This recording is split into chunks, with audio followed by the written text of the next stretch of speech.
Mr. President, today we got the news that the Congressional Budget Office, the CBO, confirms Donald Trump's big, ugly betrayal is going to kick at least 10 million Americans off their health insurance and spike our national debt by another $3.4 trillion. In truth, the number of people who will lose health insurance could be much higher, as many as 16 million when you account for the cuts to ACA and other forms of insurance. This finalized independent analysis from the CBO confirms it. Republicans' signature bill is the ultimate betrayal of the American people. It betrays every single family who will lose health insurance. It betrays our financial future. It betrays our children and grandchildren who will pay for these billionaire tax breaks as the debt rises and rises. It betrays every family worried about paying for groceries, the mortgage, the rent, prescription drugs. All are going up because of Donald Trump and his administration. Every price of these is going up. And it betrays every rural community from benefits of good-paying energy jobs. Republicans' supposed signature bill betrays everyone outside of the billionaire class and the special interests. Now, Republicans are going to spin the mother of all propaganda jobs to sell this ugly bill to the American people. But today's report reminds us of something. Facts are stubborn, and the facts are clear. The big, ugly betrayal is a loser for the country and be a loser for the Republicans. And the Republicans can yak when they go back home. But when people lose their jobs, when people's bills go up, when they're paying more, when they're losing their health insurance, that's reality, and no amount of propaganda, no amount of going home and telling people how great this is will undo the actual damage that will be done to the American people. And we know that they will realize the Republicans have betrayed them. On appropriations. This week, the Senate's expected to take up the first set of appropriation bills for fiscal year 2026.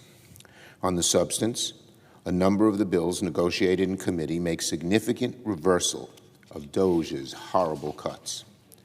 Of particular importance are the reversals these bills make to DOGE's cuts to veteran programs, which was so vicious and so mean and hurt so many veterans. And it also makes reversals on other important Democratic priorities. We'll see how Republican leaders plan to move forward with these bills and other bipartisan bills on the floor. Yet yesterday, the Republican leader gave an interview where he said he'd like to see more bipartisanship when it comes to appropriations. He said rightly that it takes cooperation for both sides to move things through the Senate in the appropriations bills. But frankly, the Republican leader is talking a bit out of both sides of his mouth. On the one hand, he talks about bipartisanship and wanting to see both parties come up with the appropriations process. On the other, he's putting on the floor rescission packages with cuts demanded by Donald Trump and Russell Vought that retract many of the bipartisan agreements, with the promise by Russell Vought of more to come. When Donald Trump and Russell Vought insist on rescissions, and an obedient Republican Congress goes along, even though many of them know how wrong it is, it makes the spending process totally partisan. So the leader's words and his actions are a complete contradiction. He can't have it both ways.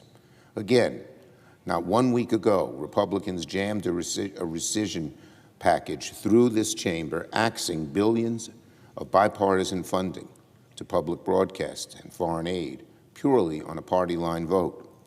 Less than a day later, Russell Vought comes out and says the appropriations process should be, quote, less bipartisan, unquote.